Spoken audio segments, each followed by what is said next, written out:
Hoy le vamos a exponer acerca del libro La estrategia del océano azul, cómo desarrollar un nuevo mercado donde la competencia no tiene ninguna importancia. Contenido. Este libro consta de 9 capítulos. La primera parte habla sobre la estrategia del océano azul. El capítulo 1, la creación de los océanos azules. Capítulo 2, herramientas y esquemas analíticos.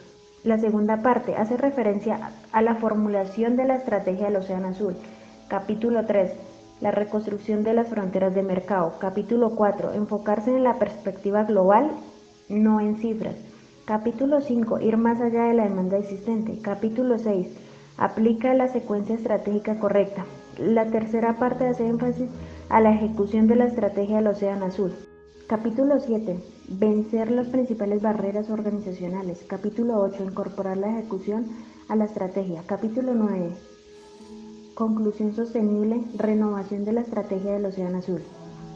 En el capítulo 1, la creación de los océanos azules, hace énfasis sobre el Circo del Sol, fundado en 1984 por un grupo de callejeros, uno de los productos más grandes de exportación en el mercado en Canadá, con 40 millones de espectadores en 90 ciudades del mundo. Implementó otras formas de entretenimiento, como eventos deportivos, hasta entretenimiento en el hogar. Su público fue algo distinto, que estaba dispuesto a pagar una alta cantidad de dinero por una experiencia totalmente diferente, comparado con otros circos. El Circo del Sol triunfó porque creó una idea que no existía y que fue viable porque le dio crecimiento a un espacio de mercado totalmente diferente, alejándose de la competencia tradicional, y así logró el éxito.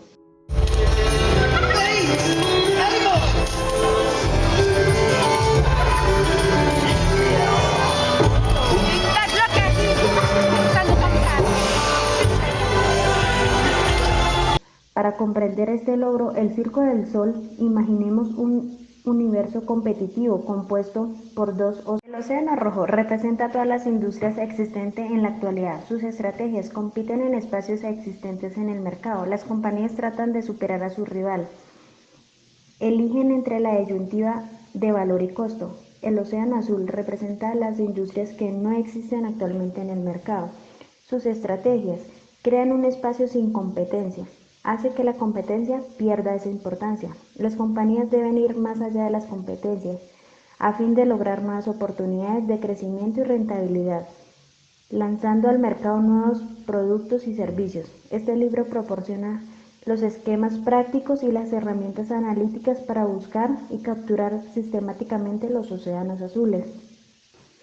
La creación continua de los océanos azules. Las industrias jamás permanecen estáticas, sino que evolucionan constantemente.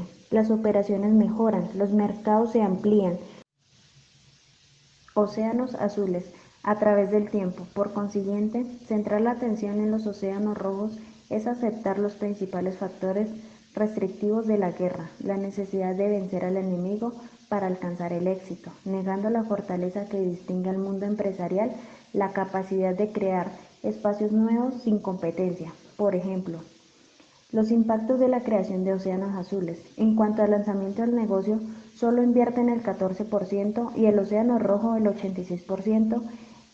En el impacto sobre los ingresos de venta, solo el 38% y el océano rojo el 62%. El impacto sobre las utilidades, el 61% comparado con el océano rojo con el 39%. El beneficio de la creación de los océanos azules en cuanto al desempeño entra en ellas en términos globales para los compradores como para la compañía, abriendo de paso un espacio nuevo y desconocido en el mercado de la innovación.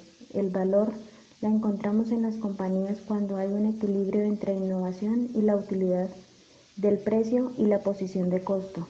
Ejemplo claro.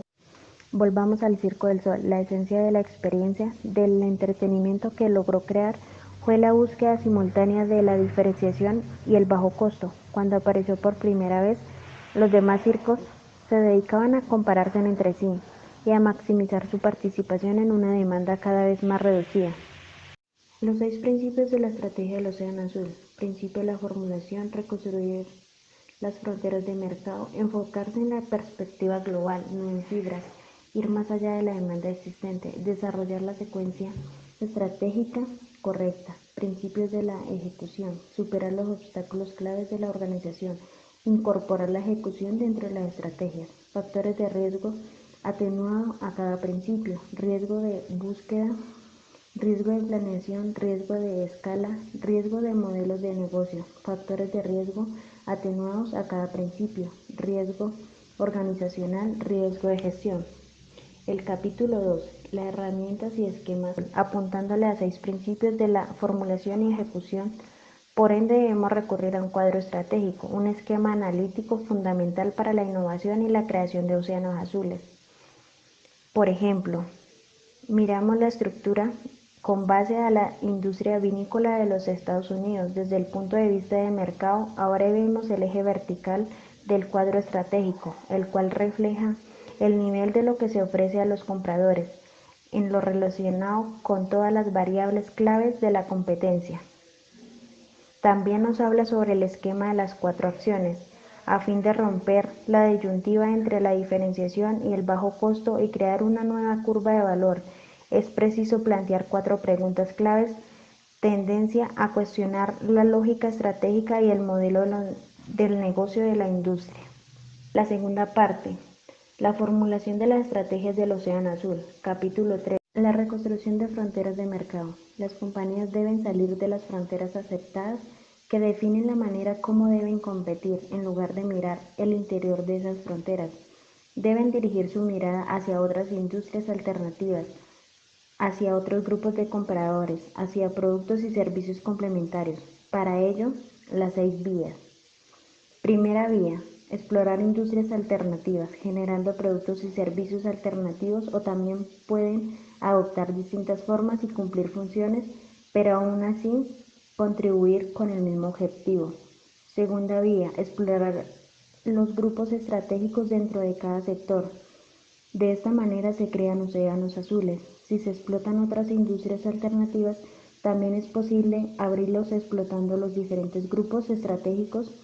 Se pueden clasificar generalmente de acuerdo en un orden jerárquico estratégico contribuido con 2 dimensiones, precio y desempeño. Tercera vía, explotar la cadena de compradores. En la mayoría de las industrias los competidores convergen alrededor de una definición común de los compradores objetivos. Explorando todos los grupos de compradores, las empresas pueden identificar caminos nuevos para modificar su curva de valor. Cuarta vía, explorar ofertas complementarias de productos y servicios. Son escasos que se utilizan de manera aislada. La quinta vía, explora el atractivo funcional o emocional para los compradores. Algunas industrias compiten principalmente con el precio y otras compiten con base a los sentimientos. Sexta vía, explora la dimensión del tiempo. Consideremos el rápido ascenso de la Internet en los movimientos globales de la protección del medio ambiente. Título 4. Enfocarse en la perspectiva global, no en cifras. Como alinear el proceso de planeación estratégico a fin de centrar la atención en la perspectiva global. Los 4 pasos que se basan de las 6 vías. El despertar visual. Compare su negocio con el de sus competidores dibujando su cuadro estratégico tal como es. Vea dónde necesita cambiar su estrategia. El segundo, exploración visual. Salga al campo a explorar las 6 vías para crear océanos azules. Observe las ventajas claras de las alternativas de productos y servicios. ¿Cuáles variables debería eliminar, crear o cambiar? Feria visual de estrategia. Dibuje su cuadro estratégico como debería ser, con base a lo aprendido en las observaciones de campo. Obtenga retroalimentaciones sobre otros cuadros estratégicos posibles de los clientes de sus competidores y los no clientes. 4. Comunicación visual. Distribuya sus perfiles estratégicos de antes y después en una misma página para facilitar la comparación. El capítulo 5. Ir más allá de la demanda existente.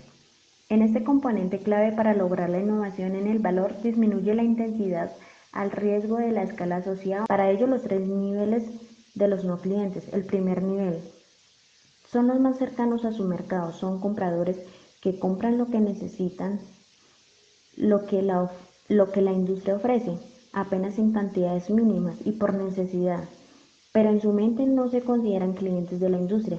Sin embargo, un salto cualitativo en el valor no solo se quedarán, sino que multiplicarían la frecuencia de compras, destacando una demanda potencial. El segundo nivel es de los no clientes, corresponde a la persona que se niega a utilizar lo que su industria ofrece. Son compradores que ven lo que su industria ofrece una alternativa para satisfacer sus necesidades, pero que han optado para no ocurrir a ellas. El tercer nivel de los no clientes es la más alejada de sus mercados. No solo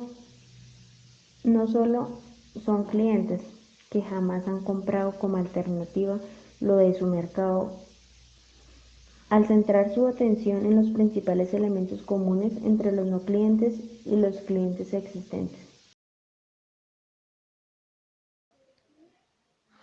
El capítulo 6 habla de la forma correcta de construir una estrategia o modelo de negocios que permita saber si la idea del océano azul es viable o no para seguir en el mercado. Por eso, las compañías deben construir una estrategia de orden que permita evaluar una idea de océano azul paso a paso por medio de 4 variables. La utilidad para el comprador, precio, costo y la adopción. Como podemos ver en la imagen, es un cuadro que tiene las 4 variables con 2 opciones de respuesta, sí y no. Entonces, al tener la idea nueva que quisiéramos tener en el mercado, debemos evaluar cada variable y hacernos estas preguntas. Por ejemplo, en la utilidad la pregunta sería, ¿esta idea es atrayente para el comprador? Si la respuesta es no, debemos replantear la idea en la pregunta que hayamos quedado. Si la respuesta es sí, continuamos con la variable siguiente a evaluar, que en este caso sería el precio. Las siguientes preguntas son, ¿el precio es accesible para el comprador? ¿El costo es rentable con su precio estratégico? En la adopción, ¿qué obstáculos se presentan en la idea? A continuación, iremos explicando estas variables más a fondo para perfeccionar la idea. Primero, se debe comenzar con la utilidad. En el libro muestran un producto de la empresa Philips llamado CDE. Este producto era un reproductor, el cual lo llamaban la máquina de imaginación, porque tenía muchas funciones. Era una máquina de video, un sistema de música, un sistema de enseñanza y un aparato de juegos. Como tenía tantas cosas, la gente no tenía una razón para utilizarlo, y su imagen no era muy llamativa. Así que este producto fracasó porque la empresa cometió el error de dejarse fascinar de la nueva tecnología. Para el océano azul, la utilidad no es sinónimo de tecnología para la empresa, sino utilidad para los compradores. Así que los autores del libro implementaron una solución para que los gerentes vieran la utilidad desde un punto de vista distinto. Ellos crearon un mapa de utilidad para que los compradores dieran su opinión de lo que más utilizarían en los espacios de utilidad que estaban en el mapa. Como podemos ver, este es el mapa de utilidad clasificado. Por un lado, están las 6 etapas del ciclo del comprador, y son aquellas variables que el consumidor evalúa en el producto, como compra, entrega, uso, complemento y eliminación. Y del otro lado están las 6 palancas de la utilidad, que son los medios en los que la compañía puede generar una utilidad excepcional. Cada parte evalúa una serie de preguntas. Por un lado, el comprador evalúa estas preguntas de acuerdo al producto o servicio y la compañía identifica los obstáculos en la respuesta del consumidor para así generar una utilidad para los compradores. La empresa que aplicó esta estrategia fue Ford con su modelo T-Ford. Antes, toda la industria se concentraba en la fase de uso, es decir, en la imagen del auto. porque creaban automóviles de lujo, pero se dieron cuenta los obstáculos que habían.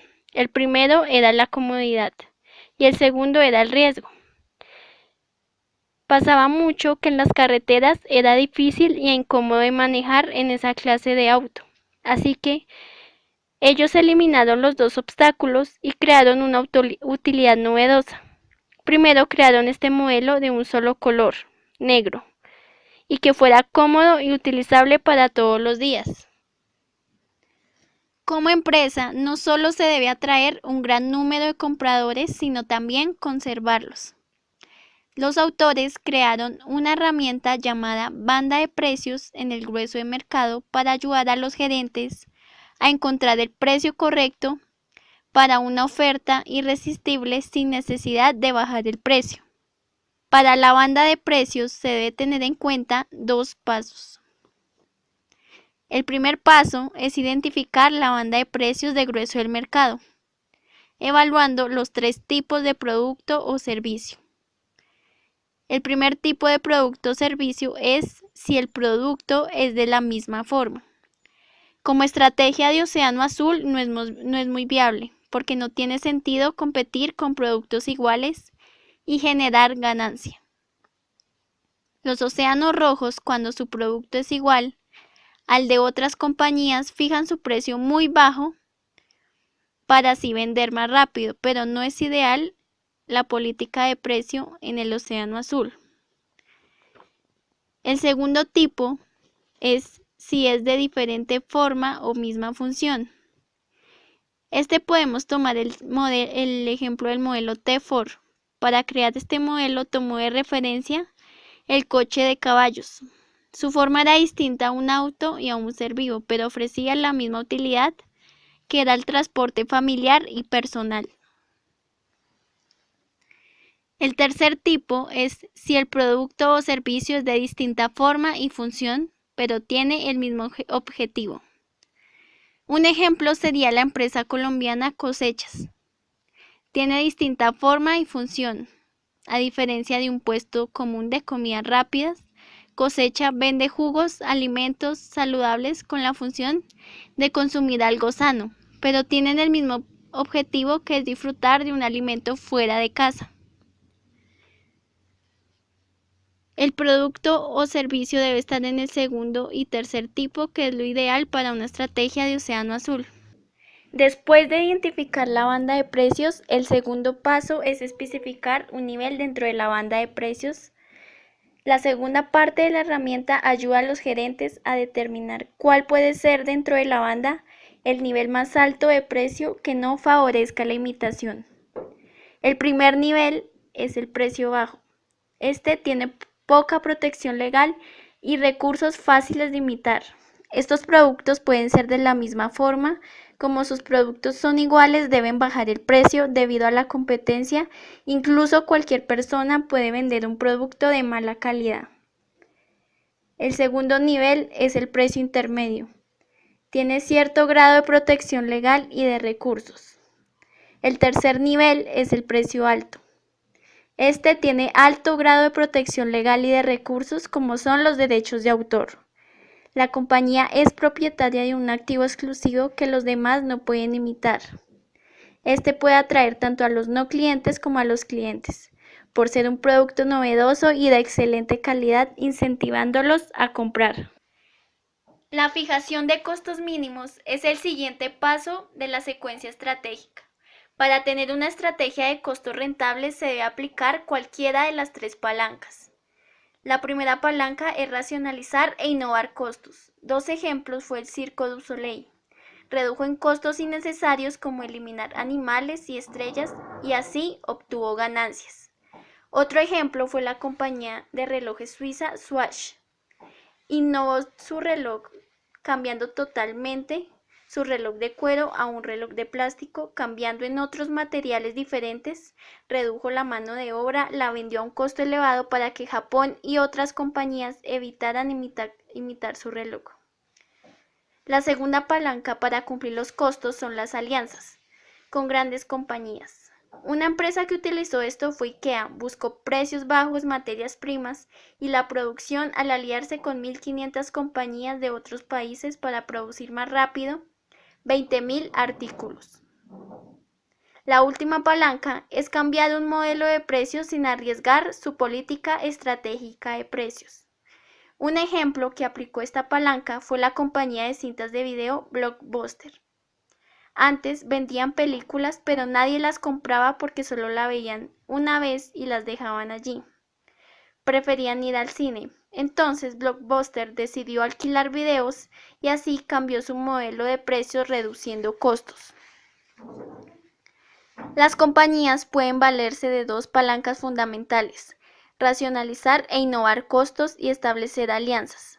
Cuando es imposible cumplir con la meta de costos pese a todos los esfuerzos por construir un modelo de negocios de bajo costo, la compañía debe recurrir a la tercera palanca, que es la innovación en precio. Cuando el producto satisface la rentabilidad del modelo de negocios, la compañía está lista para avanzar hacia el último paso de la secuencia de la estrategia del Océano Azul. Este último proceso trata de eliminar los obstáculos que se presentan en la idea. Uno de esos obstáculos es que los empleados aliados de la compañía y el público tengan miedo al cambio y provoquen resistencia. Como solución, la compañía debe primero vencer los temores educando a los temerosos. El primer obstáculo son los empleados. Se deben comunicar las ideas a sus empleados y explicarles que son conscientes de amenazas como cualquier compañía, pero se debe encontrar la manera de contrarrestarlas y lograr que todo el mundo salga ganando a pesar de los cambios, y también resolver las inquietudes de los empleados. Los aliados comerciales o socios son importantes, por ello también se debe discutir abiertamente las dificultades de los socios. Al igual que el público, se debe comunicar las ideas y mostrar a qué se refiere su producto. El desafío principal al educar estos tres grupos de personas interesadas consiste en plantear el diálogo abierto sobre las razones para adoptar la idea, pero en el capítulo 8 se explica la forma para convencer a los tres grupos. Después de evaluar la idea y saber que es viable, ahora se da el siguiente paso, que es ejecutar la idea.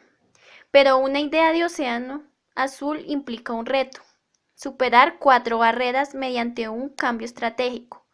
Las 4 barreras son las siguientes. La primera es la barrera de la percepción.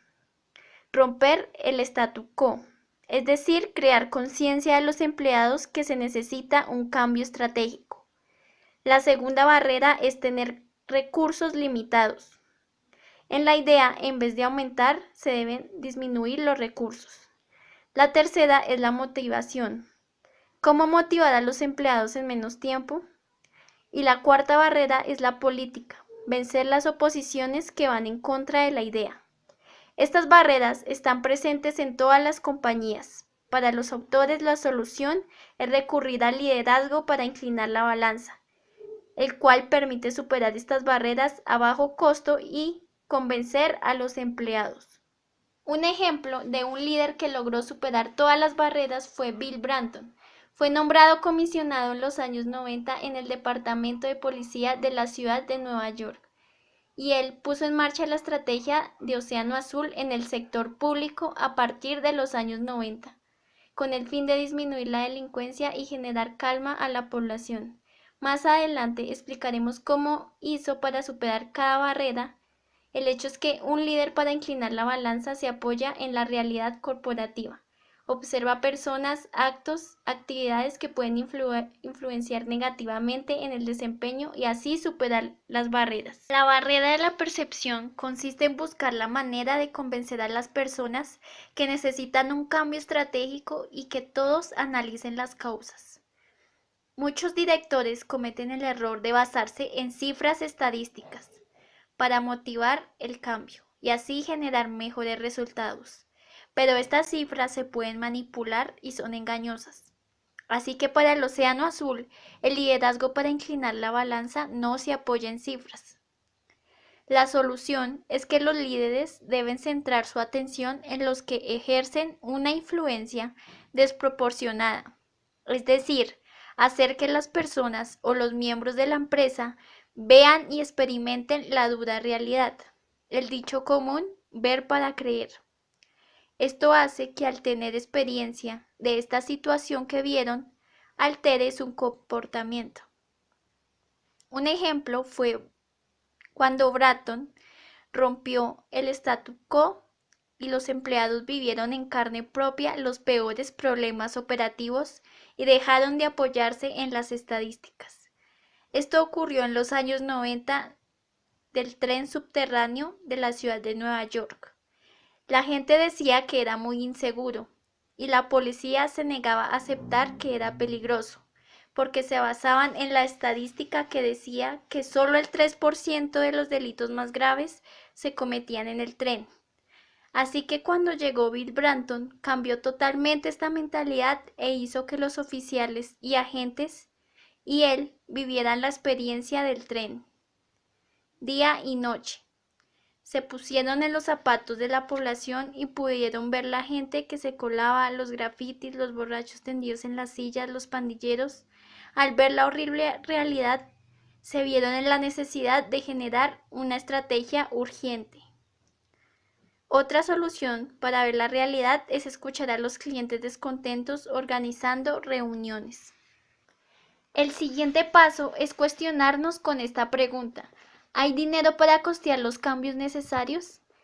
En lugar de dedicarse a conseguir más recursos, los líderes deben inclinar la balanza y concentrarse en multiplicar los recursos de los cuales disponen. Cuando escasean los recursos, los ejecutivos deben valerse de 3 factores con el fin de multiplicar sus recursos. El primero son las zonas calientes. Son actividades que exigen pocos recursos pero pueden generar grandes ganancias en materia de desempeño. Bratton, para hacer que los trenes fueran seguros, analizó las estaciones más inseguras y decidió mandar los mismos agentes que disponía la policía a los lugares más inseguros. En vez de contratar más agentes, las estaciones que eran más seguras dejaban pocos agentes y así la delincuencia descendió bastante sin que fuera necesario aumentar el tamaño de la fuerza policial. El segundo son las zonas frías. Son actividades que exigen grandes recursos pero tienen un impacto menor sobre el desempeño. Un ejemplo en el cual Bratton aplicó esto fue cuando se dieron cuenta que la zona fría más grande era el tiempo de transporte de los delincuentes. Un agente tardaba en promedio 16 horas en llevar a un delincuente hasta el centro de la ciudad y no podía patrullar el subterráneo. Así que Bratton disminuyó el tiempo valiéndose de unos buses viejos, transformándolos en estaciones de policía. Por lo tanto, un agente solo debía escoltar al delincuente hasta el bus y así redujo el tiempo para realizar su otra actividad. La tercera es la negociación. Es el intercambio de recursos sobrantes de otra para llenar los vacíos. Después de alertar a los empleados sobre la necesidad de un cambio e identificar la manera de hacerlo con recursos limitados, la siguiente barrera es la motivación. Es decir, cómo motivar la masa de empleados rápidamente y a bajo costo. Para los autores, la solución es centrar su atención en 3 factores que influyen de manera desproporcionada en la motivación. El primer factor son las personas clave. Se deben concentrar los refuerzos en las personas clave, es decir, en las personas que tienen influencia en la organización, como los jefes de cada área.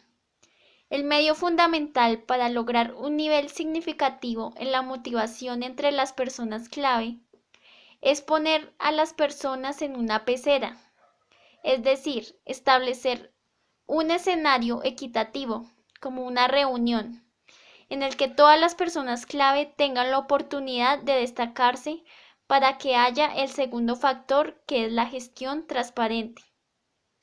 Es decir, es sinónimo de inclusión, participación y equidad entre las personas clave. El tercer factor es la atomización. Es hacer que la organización cambie por sí misma. ¿Cómo?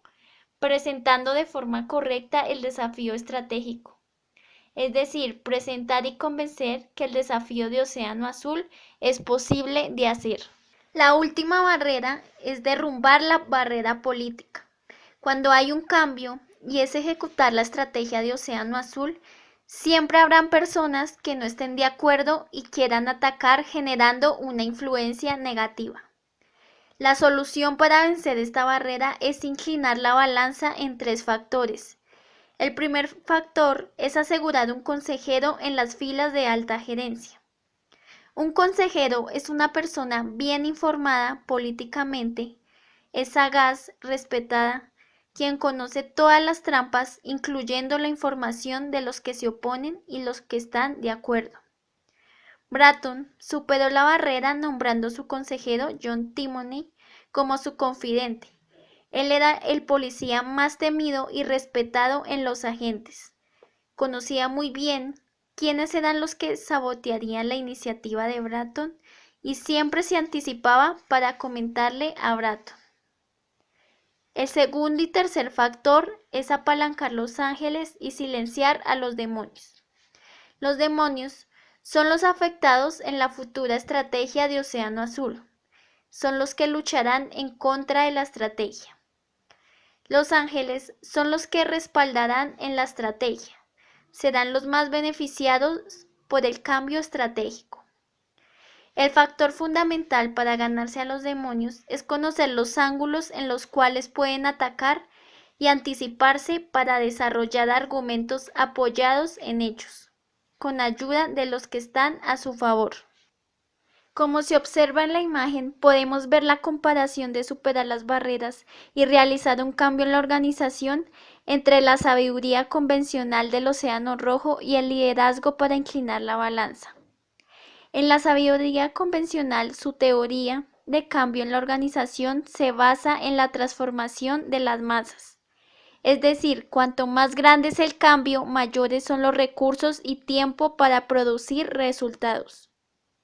En cambio, el liderazgo para inclinar la balanza, como vimos en este capítulo, para cambiar las masas, primero concéntrese en los extremos, es decir, identificar las barreras y observar las personas, actos y actividades que ejercen una influencia desproporcionada sobre el desempeño para lograr un cambio estratégico rápido y a bajo costo. Por último, podemos observar el cuadro estratégico del Departamento de Policía basado en el cambio de recursos lograda por Bill Bratton. Y fue un cambio drástico para salir del Océano Rojo para pasar al Océano Azul. El eje vertical muestra la reasignación de recursos y el eje horizontal muestra los elementos estratégicos que hicieron en los recursos. El capítulo 8 habla de que la compañía no solo es la alta gerencia, está constituida por todas las personas que la integran. Cuando se implementa una estrategia, es necesario crear una cultura de confianza y compromiso que motive a todos los miembros de la empresa a ejecutar la estrategia acordada y que estén de acuerdo al cambio. Muchas veces este es un desafío cuando se trata de la estrategia de Océano Azul, porque el pánico crece cuando las personas se les empuja a salir de su zona de comodidad y cambiar la manera de cómo han venido haciendo las cosas desde siempre.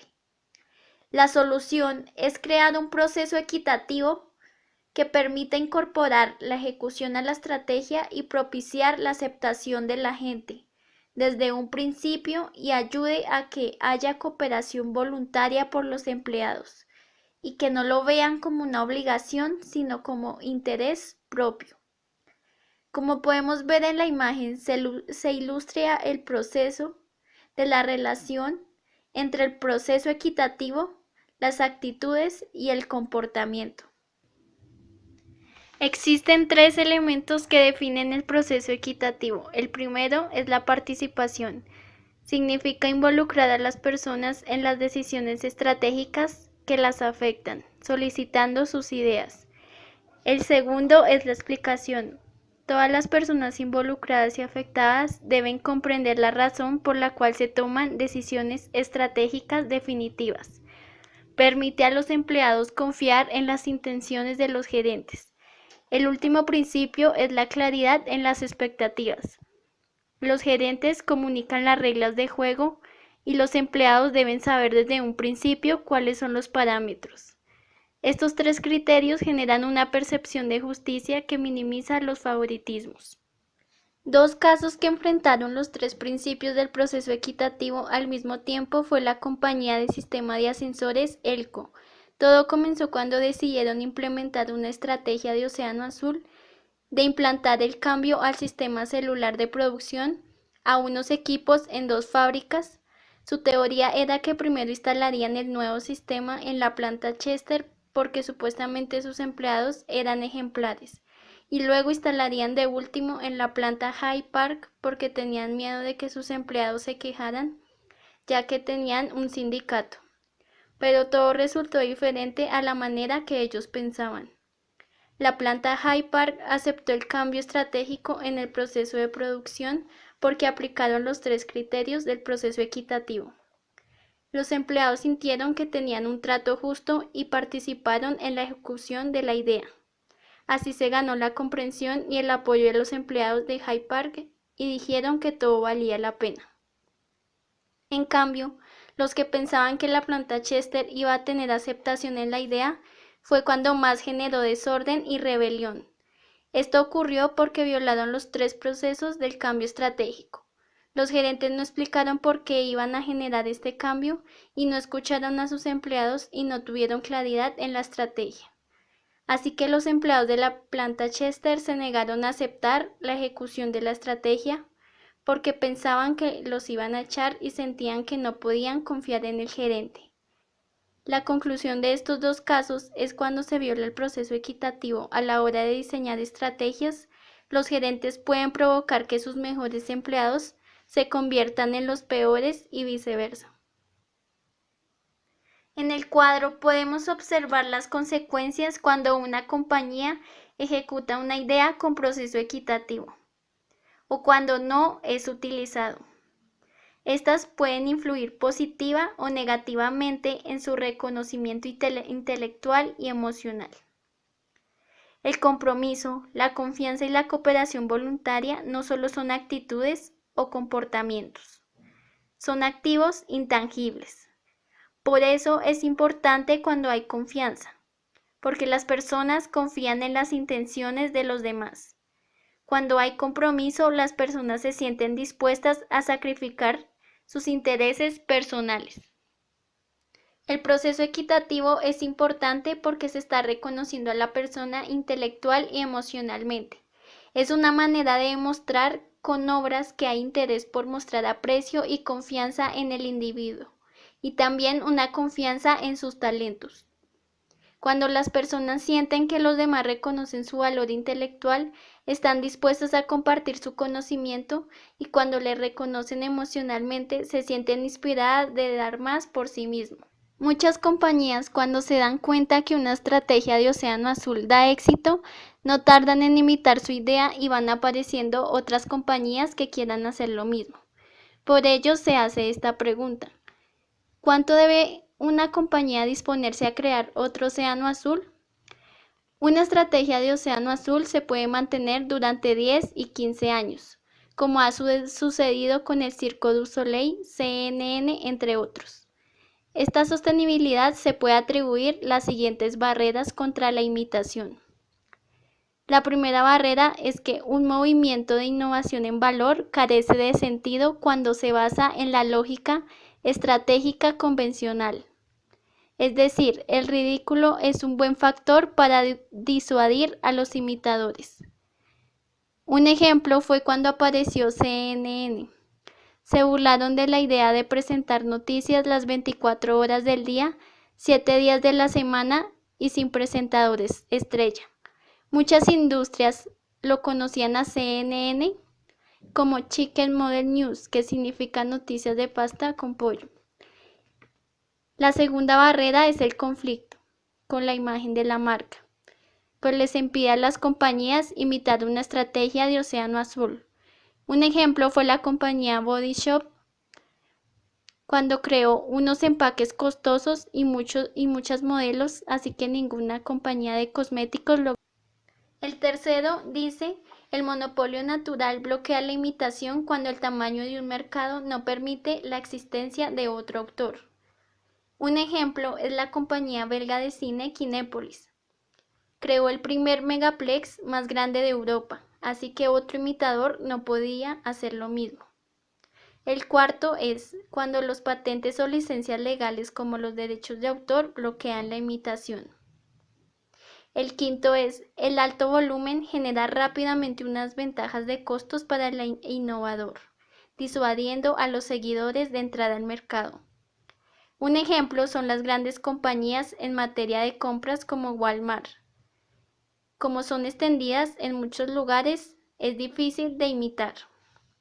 El sexto son las externalidades de la red, pues son un factor de disuasión contra la imitación.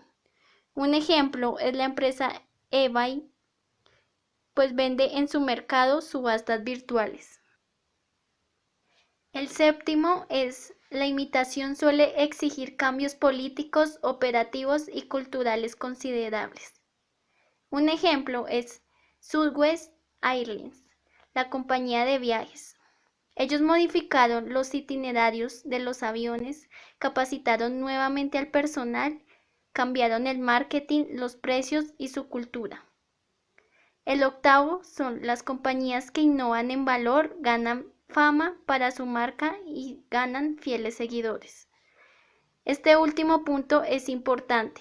De esa manera surge la pregunta, ¿cuándo hacer una innovación en valor? Sin embargo, con el tiempo prácticamente todas las estrategias terminan siendo imitadas. Para evitar la trampa de competir, se debe tener en cuenta las curvas de valor en el cuadro estratégico, porque de esa manera señalarán cuándo innovar en valor y cuándo no. El cuadro estratégico alerta la necesidad de buscar otro océano azul. Cuando la curva converge o se cruza con los competidores, debe buscar otra innovación en valor para crear un océano azul. Un ejemplo es la compañía de vinos Casella Wines, con su producto Yellowtail, porque hizo que la competencia no importara y disfrutaron de un crecimiento rentable. Sin embargo, su prueba para seguir siendo océano azul a largo plazo deben innovar en valor nuevamente cuando las curvas del cuadro estratégico se crucen con los imitadores.